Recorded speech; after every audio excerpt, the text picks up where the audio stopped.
Welcome back ناظرین.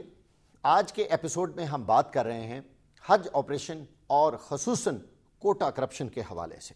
ہماری ابتدائی تحقیقات میں ہی ہمیں یہ بات معلوم ہوئی کہ جہاں وزارت مذہبی امور کے اعلیٰ حکام اس کوٹا کرپشن میں بری طرح ملوث ہیں، وہاں اعلیٰ حکومتی عہدیدار کسی بھی طرح پیچھے نہیں رہے. لبیک اللہم لبیک لبیک لا شریک لک لبیک ان الحمد والنعمت لک والملک لا شریک لک. ایک ایم این اے ہے، وہ اس نے اپنی کمائی کا ذریعہ یہ بنا لیا کہ اس کو 25 فارم ملیں.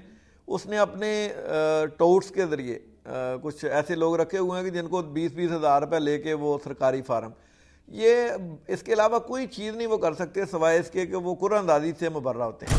کوئی ایسا ایم این اے چاہے وہ پیپلز پارٹی سے تھا، چاہے وہ مسلم لیگ سے تھا، چاہے وہ ایم کیو ایم سے تھا، چاہے وہ جماعت اسلامی سے تھا، چاہے وہ ایم ایم اے سے، ہر شخص چاہتا تھا کہ میرے وساطت سے کسی نہ کسی کو کمپنی مل جائے، چاہے وہ ان سے پیسے لیتے تھے یا نہیں لیتے تھے مجھے نہیں معلوم. اعجاز الحق صاحب اور وکیل احمد خان صاحب جو اس کے دو بنانے والے میجر متحرک تھے، ان کو بھی شاید یہ اندازہ نہیں تھا کہ اس سسٹم میں اتنی زیادہ خرابی اور اتنی زیادہ کرپشن آ جائے گی. جب یہ کورٹ میں چلا گیا نا کیس، تو جو جج تھے میں نے ان سے ملاقات کی. میں ابھی نام نہیں ان کا لوں گا کیونکہ یہ ایک انہوں نے مجھے ویسے بلایا تھا کہ مجھے سمجھائیں اعجاز الحق صاحب کہ یہ ہے کیا اور ہم کیا کریں. میں نے ان کو کہا جی کہ اب اس سال 2600 لوگوں نے اپلائی کیا، میں نے 180 لوگوں کو سلیکٹ کرنا ہے. آپ مجھے بتائیں کہ جب میرے پاس ججوں کی سفارشات ہیں، میرے پاس جرنیلوں کی سفارشات ہیں، میرے پاس پارلیمنٹ کی سفارشات ہیں، میں نے وزیر اعظم کی سفارش کو ٹرن ڈاؤن کر دیا. آپ یقین کریں کہ شوکت عزیز صاحب کو بہت سے لوگوں نے اپروچ کیا تھا. میں نے ان کو کہا کہ اگر مجھ سے کام کروانا ہے تو یہ کام نہیں ہوگا. کیا ہم اپنے دین کے ساتھ، اپنے مذہب کے ساتھ ہم کتنا مذاق کر رہے ہیں کہ ہم نے دنیا میں ہر چیز کو بیچ ڈالا. ہم نے پاکستان کو فار سیل لگا دیا، ہم نے بھائیوں کو بیچ دیا، ہم نے بہنوں کو بیچ دیا، ہم نے اپنے ہر چیز کو بیچ دیا، اور آج ہم اپنا دین بھی بیچنے پہ چل پڑے. جو اللہ کے گھر اپنے گناہوں کی معافی کے لیے جا رہے ہیں، ہم اس کو بھی رشوت انڈائریکٹلی اس سے بھی ہم نے رشوت لینا شروع کر دی.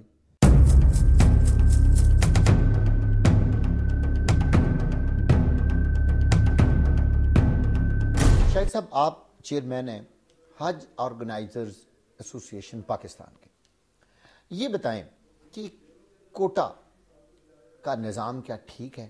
آپ کیا سمجھتے ہیں کہ اس سے کرپشن میں کس حد تک اضافہ ہوا ہے؟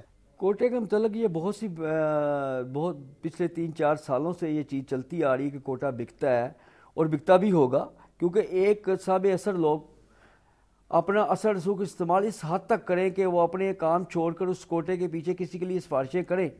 تو اس بات کو بھی نہ دیکھیں کہ وہ بندہ پروفیشنل ہے، یہ بھی نہ دیکھیں کہ آیا وہ حج کے کام کو سمجھتا ہے یا نہیں سمجھتا، اور اس کے ساتھ حجاج کرام نے جانا ہے، ان کے ساتھ کوئی غلط رویہ یا بد نظمی بھی ہو سکتی ہے، صرف اس کے لیے سفارش کرے تو میں سمجھتا ہوں کوئی ضرور اس کا مفاد ہوگا اس میں. پرائیویٹ حج اسکیم میں جو ٹور آپریٹرز کے ذریعے لوگ جاتے ہیں، زیادہ سے زیادہ پیکج کیا ہے اور کم سے کم پیکج کیا ہے؟ پاکستان میں پرائیویٹ ٹور آپریٹر کے پاس گورنمنٹ سے کم یعنی 1,80,000 روپے کا پیکج بھی ہے، اور اس سال میرا خیال ہے ذاتی طور پہ جو ہمارا سروے ہے کوئی 15,000 حجاج کرام پرائیویٹ گروپ آرگنائزر کے تھرو جا رہے ہیں جو 1,80,000 میں جا رہے ہیں، جبکہ گورنمنٹ کا 2 لاکھ ہے. میکسیمم جو پیکج ہے وہ صرف میں اس لیے میکسیمم 6 یا 7 گروپ ہیں میکسیمم جو 700 کا کوٹا ٹوٹل یوز کر رہے ہیں، ان کا پیکج پاکستان میں 8 لاکھ سے 10 لاکھ روپے ہے. پاکستان گورنمنٹ نے سیاسی لوگوں کی اب وہ اس میں مداخلت آنا شروع ہو گئی، لوگوں نے سیاسی اثر رسوخ استعمال کرنا شروع کر دیا، اور ہر دوسری چیز کی طرح حج کے کوٹے کے حصول کے لیے اپنے کوششیں شروع کر دیں، جائز اور ناجائز.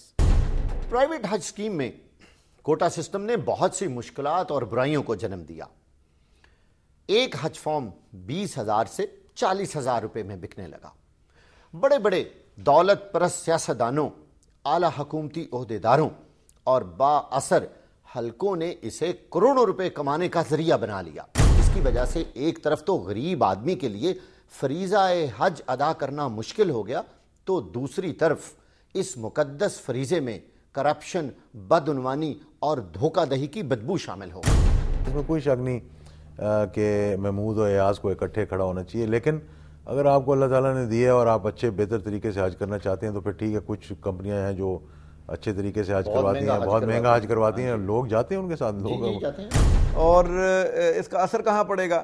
مطلب اس میں سعودیہ میں جو حاجی ہیں وہ کب حج عرگ نظر جائے گا, کب وہ واپس آئے گا, وہ اس کو کتنے دن ملنے چاہیے وہاں اپنی رہائشیں لینے کے لیے, اس نے اپنا منظم کارڈ بنانا ہے یا دوسری اس کی ضروریات ہیں وہاں پوری کرنی ہے, بلڈنگ کس طرح حاصل کریں گے. پوری دنیا میں جو اصول اس وقت نافذ ہے وہ یہ ہے کہ وہ سال کے شروع میں کام کر لیتے ہیں سارا.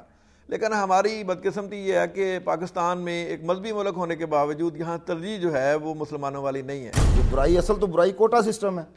کوٹا سسٹم جب تک اس کو ہم ٹھیک نہیں کریں گے اس میں سے کرپشن ختم نہیں ہو سکتی. میں لکھ کے دے دیتا ہوں اور ڈنکے کی چوٹ پہ لکھ کے دیتا ہوں. میں نے وکیل احمد خان صاحب کو, اعجاز الحق صاحب کو, اور یہ جو وفاقی وزیر ہیں حامد سعید کاظمی صاحب, آغا سرور رضا قزل باش صاحب, ان کو بھی کہا, اے آر عابد صاحب آئے ان کو بھی کہا, ان کے بعد جو سیکرٹری آئے تھے نجیب اللہ ملک صاحب, ان کو بھی میں نے کہا کہ جناب آپ اس نظام سے اگر کرپشن کو ختم کرنا چاہتے ہیں تو آپ کو اس سسٹم کو ٹھیک کرنا پڑے گا.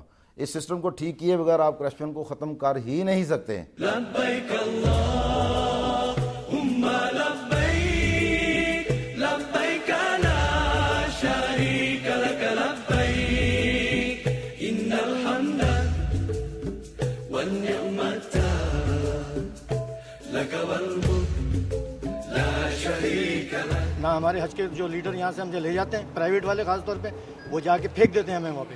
کوئی ہماری سپورٹ نہیں کرتا, کہتے جی یہ سعودی گورنمنٹ کا کام ہے, ہمارا کام نہیں.